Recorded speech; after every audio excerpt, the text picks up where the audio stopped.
If you've watched Severance, you already know. The work is mysterious, the stakes are unnerving, and nothing, absolutely nothing, is accidental. What if I told you that buried beneath the mundane veneer of corporate life at Lumon lie some of the most intricate, disturbing, and even reality-bending secrets of the entire show? Today, we're diving deep into some of the most fascinating hidden details, bizarre background clues, and subtle story threads scattered throughout season, too many of which point to something far darker than we ever imagined. Before we begin, I should mention that I've got a separate video covering the ending in detail, and a full theory breakdown coming very soon. Make sure you like and subscribe so you don't miss any revelations. Now buckle up, and remember, I love you. Let's start with episode 206. Deleted behind-the-scenes photos from Zufu's Chinese restaurant show, an article reporting lawsuits against the ether plant in Salt's Neck. Thousands complained of chronic illness, cancer, cognitive decline, genetic mutations, all traced back to the plant's toxin, dethyl ether. Yes, that dethyl ether. The same substance that Coble and Hampton inhale. That same chemical spells out DEIER, eerily linking it to Deers National Park, where we see a mummified seal preserved unnaturally by the water. But what if this wasn't just environmental commentary? What if that animal was preserved not by pollution, but as evidence, as warning? Wendelin, one of MDRA's eerie replacements, comes equipped with a white ball and a silhouette of herself, items believed to be perks from her prior department. But consider this, every permitted personal item in Lumon reflects either loss or trauma. Mark's glass figure. Irving's painting. The white ball might be a memory artifact, a concept theorized to exist in Severance lore, an object containing suppressed innie experiences. Speaking of memory, on Mark's first day back, he has an oddly visceral reaction to Wendelin's clothing. I hate the color pus. It makes me sick. They were purple. No, they were pus. The next day, she wears a pew-colored outfit, eerily muted, almost ash-like. Is she testing him? Is she watching his reactions? In episode 1, as Mark steps off the elevator, you might miss it, a shadowy man lingers in the hallway behind him. Blink, and he's gone. According to MDB, he's credited only as man in hallway. No lines. No face. But what if he's more than a background extra? What if he's a failed reintegration subject, someone lost in the cracks between innie and outie? Someone still walking the halls, invisible to most. Dario, another new employee, has a wooden figure instead of glass. He says his department was so poor, our faces were plates. But the word plate might be symbolic, like a memory platter. Or worse, a mask. His file? Maroka, a name that doesn't appear on any Gemma-associated document. But in some languages, Maroka translates to burden or curse. What exactly is he working on? Allentown, the first file Mark completes, is the hometown of Ben Stiller's wife. Sure, a fun Easter egg. But more disturbing is that Allentown is also the site of several real-world toxic chemical disasters, some involving companies that bore eerie resemblances to fictional Lumon Industries. Inside Milchick's desk, we find Japanese pruning tools. For his bonsai tree? Maybe. Or maybe pruning is metaphorical, like cutting away memories, snipping identity, one neuron at a time. The Kier Chronicle is equally bizarre. Allegedly published in 1893, yet it has 51,093 volumes. That would suggest daily issues extending well beyond our current year, to 2035, or further. Is the Chronicle a book supposedly filled with Lumon truths documenting the future? Or constructing it? A photo of the innies is lifted straight from Eisenhower's 1960 trip to Brazil. The image is altered, faces replaced. But why Brazil? During that same real-world trip, Eisenhower visited facilities tied to psychological operations and neurological experiments. And then there's the Bear Creek Bandit, a name dropped in a newspaper clipping. Bear Creek is where Mark lives. The bandit was known to steal one object from each victim. Sound familiar? Coble stole Gemma's candle. But consider this, the article mentions the bandit may have a military background. What if it's not Coble or Irv, but Mark himself during his missing time? Dr. Rickon Hale's The You can actually be downloaded, and in it, there's a passage describing a place where thought echoes and memory is shaped like wax. Sound familiar? That's almost exactly how Rigabai describes reintegration. The painting Kier pardons his betrayers was done by Danny Avalis, who also appears on the Lumon employee list as Daniel A. It's the same man working inside the system he's illustrating. What if he's documenting real events through art? Or worse, recreating them? In the break room, posters are less inspirational and more like coded mantras. I'm a frolic-aholic. Be ever merry. Hang in there. They're not just motivational, they're programming phrases, repeated visuals meant to condition behavior. Just like subliminal ad theory from the 50s. Just like military psychological operations. The macro data refinement video? Voiced by Keanu Reeves. The water tower? Sarah Sherman from SNL. Sounds like a gag. But listen to what Keanu says. Lumon operates in 206 countries worldwide. But there are only 195 UN-recognized countries. Where are the other 11? And then the twist. If you pause on Helly's computer in episode 1, you'll notice she doesn't know where the power switch is. That makes sense if she's new. But if you brighten the image and zoom in on the corner of her screen, you'll see a flickering image. A screen within the screen. It shows her own face, crying. Recorded. Looping. As if someone else is watching from within her own mind. This leads us to Santa Mira, the name of the file Helly is given. It's also the setting of Invasion of the Body Snatchers. In that story, people are replaced. In Severance, people are divided. But what if the twist isn't that the innies are just employees? What if they're copies? Near the end of Season 2, Gemma's Cold Harbor profile flashes on screen for just a second. Behind the white rings and medical symbols is a string of code. Fans deciphered it. It's Latin. Translated, it reads, "You are not the first." Not the first what? Not the first subject? Not the first copy? Not the first version of yourself? Now here's the final piece. Milchick's license plate reads Remedium Hominibus Latin for cure for mankind. Mark's does too. And so does an abandoned building in Salt's Neck. All 3 locations tied together. All 3 with access to chemicals.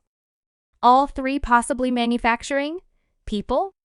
And the band playing at the bar when Milchick walks by? Dear's brother. A nod to Kier Egan? Or a nod to his clone? Because if Kier has a brother, we've never seen him. Or maybe we have. Maybe it's Mark. In Severance Season 2, the mystery of Lumon Industries continues to unfold, revealing deeper layers of hidden symbolism, chilling foreshadowing, and disturbing corporate control.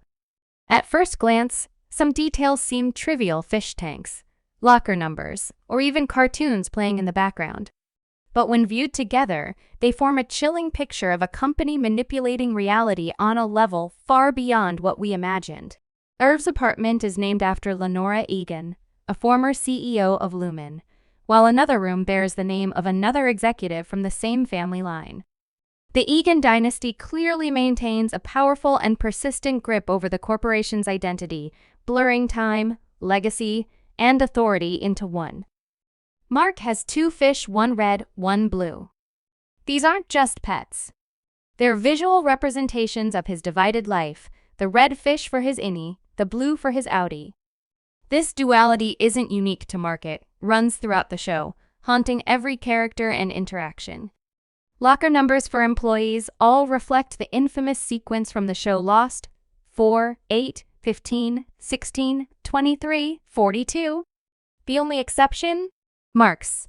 The numbers suggest more than coincidence, they hint at deeper programming, hidden layers of reality, and a corporate structure obsessed with control, repetition, and fate. When Mrs. Coble nearly runs over Mark, you can hear a Wilhelm scream. It's a brief moment, often used as a cinematic joke, but here it's more than that. It's a marker of trauma, a call to notice something's off. Something artificial. Milchick tells the Audis that during the overtime contingency, their bodies were used for exactly 39 minutes, the same length as the season 1 finale. This moment is self-referential, but also sinister. If time is flexible within Lumon, how can any memory or event be trusted? In the mammalion's nurturable wing, Wyatt asks if Helly and Mark have pouches.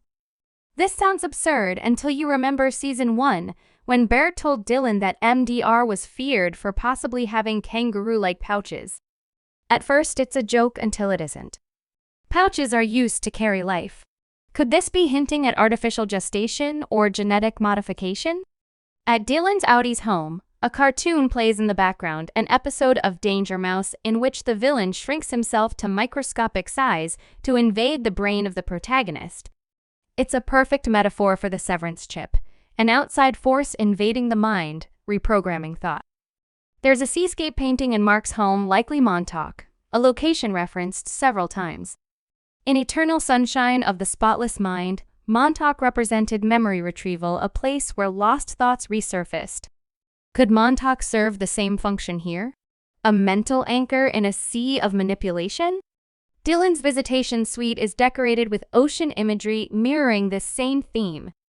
And a Keir Egan doll is shown, while Natalie encourages Rickon to rewrite parts of his book for the Innies. By season 2, episode 3, it becomes increasingly likely that Rickon helped write Keir's supposed fourth appendix, a key artifact in Lumon's cult-like ideology. Rickon's home features bizarre goat sculptures. His obsession with climbing without gear mirrors a goat's natural agility. He's not just eccentric, he's symbolic of survival, balance, and confronting fear without protection. In Mark's basement, a mug reads Gans College, where he once taught and met Gemma. During reintegration, wires are attached to his head colored red, green, yellow, and blue. These match the bin colors from his macro data refinement work. Everything is connected. Natalie refers to Mark as a good egg, a phrase that aligns with the show's recurring egg motif. In season 2, Gemma is seen eating a raw egg, Keir's favorite breakfast. He was said to consume 3 raw eggs with milk each morning.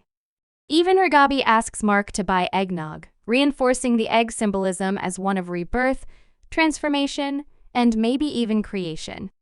The Ortbo introduction features a painting titled Keir Invites You to Drink of His Water, with lakes resembling the Great Lakes. Water is sacred in the Severance universe. A literal water tower stands outside Lumon, and the company is reportedly involved in providing drinking water to underdeveloped nations. Before a critical tape is played, a musical rendition of Keir, Chosen One, is heard, the same hymn sung by Ems Kobel in season 1 and again by the marching band in the season 2 finale. The acronym ORBO is also an anagram for robot, further emphasizing themes of automation and identity erasure. Miss Hong plays the theremin, an instrument that creates sound through electromagnetic waves. Wavelengths, coincidentally, are what Ragabi uses in the reintegration process. The actress, Sarah Boff, reportedly took real theremin lessons to prepare for the role. Irv's nightmares intensify during the ORBO sessions. One painting he works on is titled Montauk, directly referencing the symbolic place where memory and reality may intersect. Numbers appear on screen: 5, 1, 7, and 4, which correspond to the name Egon. For a brief moment, these digits even form an image: Helly's face. In episode 4, the term Glasgow block is mentioned for the first time. Glasgow also appears in season 1's security room system functions. In medical science, the Glasgow Coma Scale measures consciousness, ranging from unresponsive to fully aware. The metaphor is clear. Lumon uses a similar metric to manipulate cognitive states. The Audis wear Russian-style winter uniforms, and Gemma, a professor of Russian literature, surrounds herself with Tolstoy's works. Russian influence, especially from the Soviet era, looms large over Lumon's authoritarian tone. Dr. Ma whistles the wreck of the Edmund Fitzgerald, a haunting song about a doomed freighter whose crew vanished without a trace. The implication is chilling. Lumon's crew may already be lost, their bodies unrecoverable, their identities consumed. Dr. Ma also collects dental tools from OND, which he later uses on Miss Casey. But with the mysterious mouthwall and the perpetuity wing, one can't help but wonder, who are these tools really for? Failed subjects? Past lives? Lumon even has bereavement mugs ready for Mark, Helly, and Dylan, though none of them are dead yet. Are the mugs predictions? Or are they already past versions, long gone, replaced? A sign behind Dylan during Irv's eulogy shows that Irv worked until quarter 882. This would date Lumon's founding to the late 1700s or early 1800s, well before it was supposedly created. Unless time itself is manipulated inside the facility. And now the most unsettling moment of all, the shocking twist. In the final minutes of Season 2, Episode 8, during a reintegration sequence, a single subliminal frame flickers on screen. Hard to catch, but unmistakable. It shows a fetus in an artificial womb surrounded by monitors. On the screens, familiar names appear: Mark, Helly, Dylan. Above them, a coded message. GEN9RETRY. What does this mean? Lumon hasn't just been severing minds. They've been growing people, creating them, programming them. And when they fail, when they resist, rebel or awaken, they don't get fired. They get recycled, reset, reborn in a new body, in a new loop with new memories. The outies aren't their real selves. They're older versions, simulations, or failed prototypes. Mark never had a real life. Helly never had a father. Dylan never had a son. All of it fabricated memories, designed to control behavior, spark emotion, and justify productivity. Lumon doesn't erase lives. It creates them, again and again, until they finally comply. And that's why no one ever truly leaves the building. Because they were never outside to begin with. The necklace seen in Gemma's possession in Mark's basement is the same one she later wears at the fertility clinic in episode 207. When Helly tells Mark that she's breaking into the bathroom to see him, it contrasts with Mark breaking in to see Helly in Season 1. This reversal highlights their deepening connection and the mirrored nature of their experiences. The beers found in Mark's fridge are called split log, symbolizing how the characters' minds are split in two. In Season 1, Mrs. Casey tells Mark that his Audi can set up a tent in under 3 minutes. In episode 206, we see him demonstrate this skill before his intimate moment with Helly. At Zhu Fu Chinese restaurant, Mark is given 2 fortune cookies but only eats one. This may imply one is meant for his innie and one for his outie. Interestingly, Fa in Chinese means father, hinting that Mark may be becoming a dad. The restaurant was established in 1927, the same year the Chinese Civil War began, adding a layer of historical and symbolic conflict. The trophies shown are from the Kir Regional Racing Pigeon Club. Pigeon racing involves training pigeons to return home just as Mark instinctively does after the scene. Pigeons are also controlled by external handlers, much like how Lumon manipulates the MDR employees. Bert says he was led to Lumon by Jesus, which is a fun nod since John Turturro previously played a character named Jesus in The Big Lebowski. The machine that draws blood from Gemma and Mark is made by Lumon.